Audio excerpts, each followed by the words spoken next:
I feel like I had good coaches, not just from my parents, my dad, my Little League coach, Bob Selner was good, my high school basketball coach, Paul Fairbuff was really good, my college coach, Andy Lopez, he's still coaching me to this day, and then Dusty. I mean, I still got relationships. You know, if they're still here with us, I still have relationships. So just seeing how they deal with and dealt with us is what I like about coaching, because you can't throw everyone in the same box. Some guys you gotta pat them or kick them in the butt to get them going. Some guys you gotta hug them. You know, you just gotta learn the individual more than just learning the sport as well. No doubt. I think that's why Bate and Boach have been really successful, is especially Dusty. He's really good with people. Like I always tell him, he could be the CEO of any Fortune 5. He can rally any work staff group to do whatever the task at hand. He just has that way with people. And I saw when I played for him, to the Latin players, he learned Spanish, just make them feel comfortable and welcome. Wherever you're from in America, he would learn something. I mean, the dude listens, he fishes, he hunts, he listens to every form of music that, you know, he's all over the place. And he's got friends of all walks of life, and it's just, I mean, now I see why he's going to the Hall of Fame. And Boach, they just know how to get the most out of people. I mean, there's only so many spots, there's only so many jobs. So, you know, if there's, that's coming to us.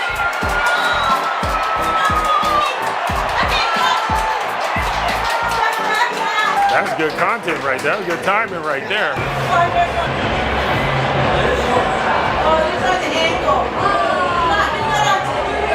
You know, these guys are all good athletes. Some guys are just high IQ guys that just, you know the position better than anyone else. Some guys are just ultra talented. They can fall out of bed and throw 100 miles an hour, fall out of bed and can hit the ball 400 feet, or just have insane bat-to-ball skills.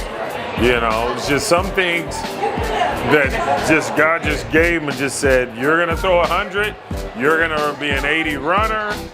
You know, it's just some guys, you're gonna have insane bat-to-ball skills, but some guys just work. They just determine to work their way to whatever level they're trying to get to. These guys are talented. I mean, they're wherever they're from. If it's Venezuela, Puerto Rico, any part of the States, they're the best of wherever they came from, and probably in a broad area. You know, these are the best high school, best college, best in the state. You know, it's just best in their country, or you know, or wherever they're from their country. I mean, this is the highest level. So, and I like coming down here to the field level, because then you can see more of the speed of how how fast the game is really played. Not on TV doesn't do it justice, because I always have people ask me, how you swinging this? I'm like, you know how hard that ball's coming in? You know how much time they had to react? It's a blink of an eye and the ball's at the plate. And these guys gotta be able to figure out, do I take it? Do I swing at it? Plus you got the situation, you know, what should you be looking for here? You got the crowd, you got the, you know, the 3-4 deck stadiums. You know, some people can't play under this pressure. Like I like coming to the big league stadium because there's always buzz.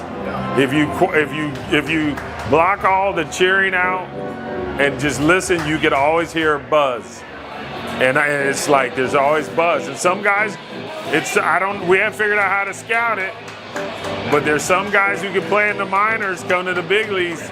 You can't cut it. The spotlight gets the lights are brighter. Do you feel like Leach, there's a certain level that they can go from, like you said, the buzz or stuff like that, Are those guys just guys that just were so skilled in this game, they got very good because of the reps? Like you said, some guys maybe can handle the pressure. They're light guys. They don't need to work. They can turn it on, come in. They're just gifted. Right. And then guys that don't have that necessarily gift, but work their way here, but then the spotlight gets too big. What do you think? I mean, you made me think of Jimmy Rollins. When I played with Jimmy in AAA, you know, he knew in his mind, he already had set intentions of being a major leaguer, and a good one. Because in spring training, I was a journeyman veteran, and he was this ascending prospect. And J-Roll, we're getting to the end of spring training, and spring training is monotonous, and spring training don't count. Right. And he just, you know, towards the end, he didn't want to play. And the manager was like, hey, Leach, you holler at your boy Jimmy and be like, you know, hey, I need him to get these at-bats because it's going to be go time in 2 weeks. And so I went over to him, and he was like, man, Leach, I don't need this. This don't matter. And I'm like, what do you got, a switch? And he goes, yeah, I got a switch. I said, oh, so you gonna switch it off? I said, so I'm gonna start calling you Little Switch. He goes, are you Big Switch? I said, you call me whatever you want, but you better be ready to go when we break camp and go to Scranton, you know, because it's gonna be cold, and those numbers matter and count. Right. So, you know, from then on, we just call each other Big Switch, Little Switch. But Jimmy, when he went to Philadelphia, he took off, did his thing. I mean, borderline Hall of Fame career. So he was able to turn it on. Yeah, he was able to, yes, no doubt. No doubt. Jimmy, you was able to turn it on if you see this. Because he knew his intentions were major leagues right from the jump. Right. You know, where some guys, you know, will climb and they're like, man, I'm not sure if I could handle this. Because think about it, we watch it every day on social media, ESPN. When someone makes a mistake, they're gonna see it on social media or ESPN. They got family, they got friends, you know, that'll say, oh man, your boy struck out 4 times. He got people too that are watching. They're gonna have to deal with it. So he's not trying to strike out 4 times or give up the game-winning home run. So they're human. They're only human with feelings. Yeah, and it seems like things are like magnified now with the social media, right? With the pressures of that. Right. Do you think that has changed from back when you played to now? How much stuff is magnified under a lens? Oh, definitely. Because now these guys have to be more guarded in everything they do on and off the field. Like you said, image, all that. Yeah, because you do something out here, it can become a meme, and you know, you're like, man, I was just, you know, I see the Jordan, the crying face. It's like that pops up all the time. I'm sure Mike is like, man, I'm tired of seeing this. For being himself. Right, yeah. But, you know, so I'm sure when they're on the field, you know, they probably have to think about what I see it, because they glove over the mouth, hand over the mouth. They don't want to cuss and let that become something. So they put their hand up or glove up.